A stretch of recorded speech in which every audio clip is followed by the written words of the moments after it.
This is part 2, the second half of The Kingdom of Wrenly, The Secret World of Mermaids. Remember, this is a chapter book, and we already recorded, that's where they live, the Kingdom of Wrenly. We already read these chapters. Chapter 1, My Turn. Chapter 2, The Raft. Chapter 3, Man Overboard. Chapter 4, Under the Sea. Chapter 5, A Fishy Tale. Chapter 6, An Ancient Pact. Remember, that's where the people of Wrenly agreed with the mermaids that they would give the mermaids their privacy and they wouldn't try to go see where they lived. And so we have 5 chapters left, beginning with the Dreamweaver. And where we left off, is that King Caleb told Lucas that he could never go back to see the mermaids again. And so Lucas is disappointed, but now he's going to sleep and he's going to have a dream, I'll bet. And that's why this is called the Dreamweaver. Chapter 7, Dreamweaver. Lucas blew out the candle on his nightstand and snuggled under his feather bed cover. The moonlight twinkled on the water outside his window. He couldn't stop thinking about the mermaids. Soon he began to dream. He was in the kingdom beneath the sea. He swam toward the coral castle. Wow, he thought, I can breathe normally underwater. He could see and hear, too. He glided to the castle door. Then he lifted the brass dolphin door knocker. That's a brass dolphin door knocker. And look, it's a mermaid. Boom, boom, boom. The sound echoed through the water. He's knocking on the door. Soon the door opened and the same mermaid with the long, flowing black hair, just like your mama. That wasn't in the book. I just inserted that. Long, flowing black hair answered the door. This time she wore her dark hair in a thick braid. A circlet of sea flowers crowned her head. She looked about the same age as Lucas. Hello, Prince Lucas, she said, shutting the door behind her and swimming outside. My name is Princess Avalon. Wow, she's a princess. Lucas looked at the mermaid in disbelief. But how did you know my name? He asked. The mermaids know everything about Wrenly, said the girl. We may be hidden, but we like to watch and listen. Lucas had so many questions, but first he thanked Avalon for rescuing him. Avalon bit her lip shyly. I broke a pretty big rule to save you, she said, but how could I not help the Prince of Wrenly? Lucas smiled. Well, if it makes you feel any better, I got into big trouble when I got home, he added. Avalon laughed. Well, if we're already both in trouble, then we might as well have some fun, she declared. Would you like to take a look around and explore with me? The prince's face lit up. The mermaid princess showed him around the castle and the royal gardens. They played hide and seek in a forest of seaweed. It was so tall and thick he felt like it was a maze. Then they rested in a gazebo. Do you have any friends? Lucas asked. There they are. They're swimming around in the undersea garden. Of course I do, said Avalon, but they're all hiding. From what? Lucas questioned. From you, she answered. Lucas wanted to know why, but someone started calling his name. Lucas, Lucas, the voice called. Lucas, wake up! Oh, a bright light suddenly blinded him. Lucas squinted and blinked his eyes open. His mother pulled back another long curtain and bright sunlight filled the room. Time to get up, she said. Clara's here. He woken up from his nice dream. There he is with his new friend Avalon, Princess Avalon, in the gazebo. Clara's mother, Anna Gills, was the royal seamstress. Okay, so her father delivers bread and her mother is the royal seamstress. Clara often came to the castle with her mother. And that's how she and Lucas had first met. Lucas rubbed his eyes and stretched. "I'll be down in a minute," he groaned. He watched his mother leave the room. Then he frowned and rested his chin on his hand, thinking, "Darn," he said to himself, "it was only a dream. It's only a dream." Chapter 8, Breakfast in the Branches.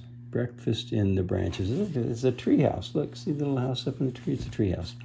"Have you eaten?" asked Lucas. "Not yet," Clara said. "Good," said the prince. "Let's have breakfast in the new royal tree fort." Clara nodded excitedly. The two friends loved to spend time in the royal tree fort. They played games there and had secret conversations. They called it the new royal tree fort because Ruskin had burned down the first one. That's Ruskin the dragon. Now, after much training, Ruskin had better control over his fire breathing, and Lucas had a new tree fort. The children went down into the kitchen and asked the cook to help them with their picnic. They packed blueberry muffins, butter, peaches, and 2 small glass containers of milk in a basket. He added cloth napkins and a butter knife. Then the children walked the well-worn path to the treehouse. At the bottom of the tree, Lucas tied the basket to a pulley. There we go, it's tied to a pulley. Actually, it's tied to the end of a rope that's on a pulley. He used the pulley to hoist things up and down from the treehouse. Clara yanked the rope, and up went the basket. Up went the basket. See, there's a little wheel up there, and the rope goes over the wheel, and you pull down, the basket goes up. Then Lucas climbed the wooden ladder nailed to the side of the trunk. Clara followed behind. As soon as she got to the top, she poured herself a glass of milk and hopped up on the table. The cook had prepared them a proper morning feast. "I had the craziest dream last night," Lucas said as he buttered a muffin. Clara placed a napkin in her lap. "What was it about?" she asked. "It was about the Mermaid Kingdom," he said, "and it seemed so real." "Just like when you fell overboard?" Clara asked with a slight smirk on her face.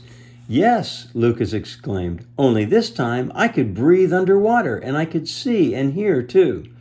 Clara sipped her milk and set it down on the table. "That's pretty amazing," she said without too much excitement. "So what happened?" "I met the mermaid princess who rescued me after I fell off the raft," Lucas said. "She called herself Avalon." Clara raised her eyebrows. "Avalon, huh? Well, that's a very nice name," she said, and then she took a bite from her muffin. Lucas could tell Clara didn't believe that he'd seen a mermaid, let alone been rescued by one. But he went on with his story anyway. There they are, swimming around in the undersea mermaid kingdom. "She showed me the royal gardens, and we played hide and seek in a seaweed maze." "Wow, Lucas, you sure have a great imagination," Clara said.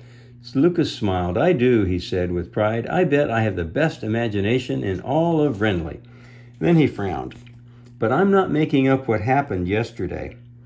Clara gave a shrug and smiled. "Well, who knows," she said. "Maybe your new friend, Avalon, will be able to help you prove it." Lucas's face brightened a little. "That's a good idea." That's a good idea. He wants to go find Avalon, but how can he when his father told him never to go visit the Mermaid Kingdom again? Chapter 9. See, chapter, Chapter 9. Chapter 9. There's Lucas and Avalon. Shell collectors. Shell collectors. That night, we've collected shells before. Remember that, Acadia? We collected shells in Mexico when we were there. You probably don't remember being in Mexico, but we did. That night, Lucas dreamed about the underwater kingdom again. "Follow me," beckoned Avalon, so he's dreaming again. "Follow me." She waited for Lucas to catch up to her. This time, her long, dark hair floated freely in the water. She held a sack over her shoulder. Lucas swam toward Avalon in his bedclothes and bare feet. A school of fish parted to make way for him. Ooh, look at that. He's following her, and there is an old shipwreck down there. Can you see this picture of this old shipwreck? Hopefully you can. So there they are. There's Lucas, there's Avalon, and there's a shipwreck. Then the two friends swam side by side. They passed a graceful manta ray and an old sea turtle. They glided under the bottom of a great ship. They dove closer to the ocean floor. Lucas could see ripples on the sand below.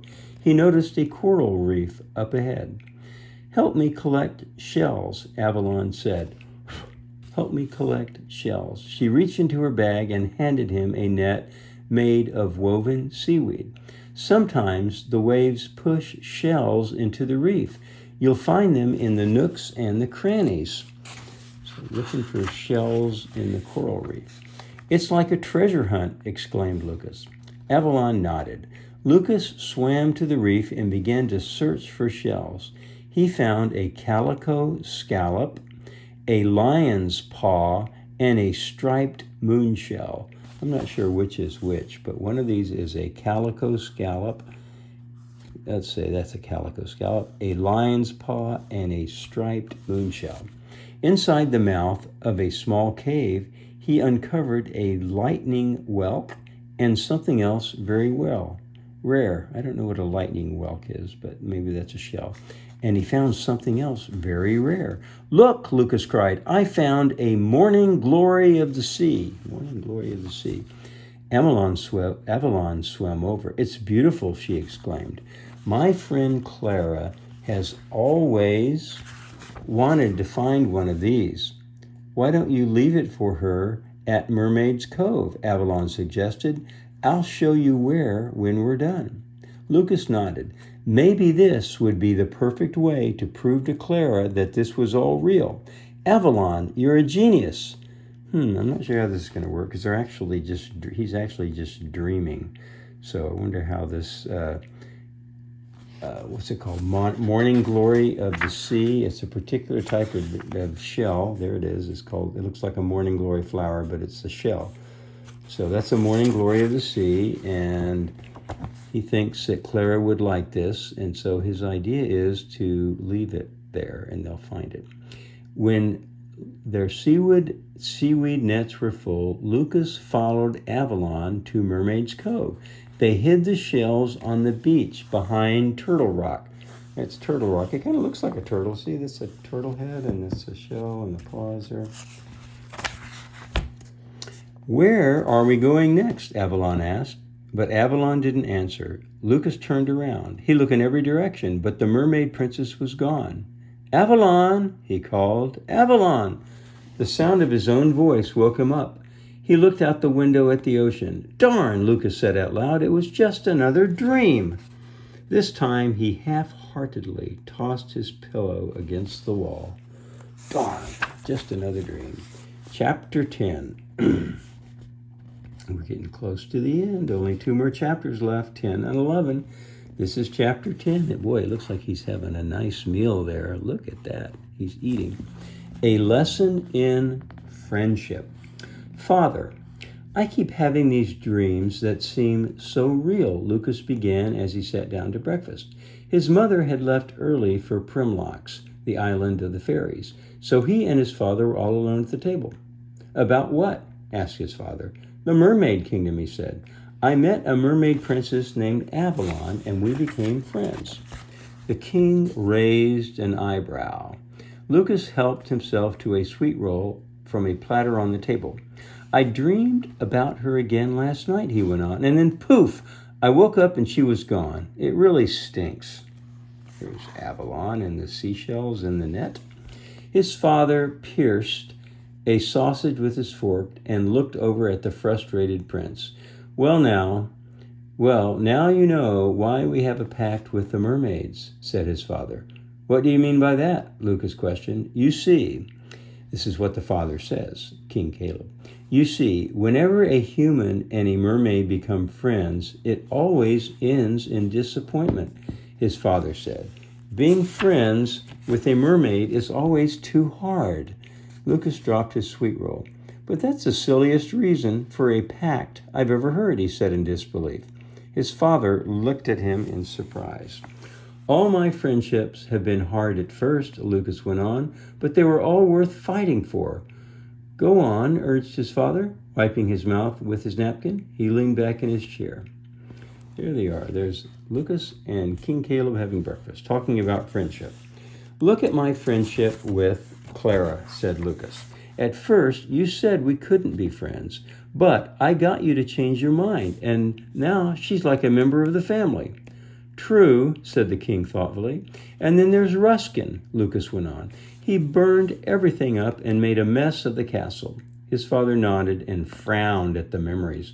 And now that Ruskin's gotten some training, he's becoming the pride of the kingdom, not to mention my closest friend, that's Ruskin. The king sighed and stroked his red beard. You've become very wise, Lucas, said his father. A good friendship is worth fighting for, and guarding against disappointment does seem to be a silly reason to have a pact. His father leaned over and whispered, To tell you the truth, I'm not even certain who made the pact in the first place. Perhaps I'll take this matter up with Avalon's father, King Zane. So Avalon exists. Caleb refers to Avalon's father, King Zane. Lucas's eyes grew wide. You know Avalon, he asked. Are you saying my dreams might be real? I've never met Avalon, said the king, but I know King Zane has a daughter. As for your dreams, they may have been the princess's way of showing you her kingdom without further breaking the pact. After all, mermaids do have some magic, so the dream could have been real. That's King Zane right there. Look, King Zane, and that's Avalon. Lucas suddenly jumped up from the table. Father, may I be excused? He asked. I have to go to Clara's. What's the big hurry? Asked his father. I'll tell you later, Lucas said as he ran from the dining room. Chapter 11. This is the last chapter. Oh, this is so exciting. Chapter 11, A Gift from the Sea. Look, there's Turtle Rock. That's not a turtle, that's an actual rock that looks like a turtle. And so now they're going down to Mermaids Cove, and he's going to see if the seashells are there that he and Avalon collected. Maybe so, maybe Avalon had magic. A Gift from the Sea. Lucas ran all the way to the bakery and got Clara. She had just finished bagging bread with her father. Come on, he cried. I have to show you something at the cove. On the way, Lucas told Clara about the dream he'd had the night before and how he'd left a morning glory of the seashell for Clara behind Turtle Rock. There they go. There's Turtle Rock. Will you believe me if we find a shell there? Asked Lucas. Clara didn't have to think twice about her answer. Definitely, she said. Clara knew how rare it was to find a morning glory of the seashell. They were cone-shaped with a bottom that delicately fanned out like the petals of a morning glory flower, although the outside was a plain cream color. That's the morning glory shell, a plain cream color. The inside edges were a bright royal blue that faded to a golden yellow. Lucas's parents kept the only one that had ever been found in a glass case in the library. They stopped in front of Turtle Rock.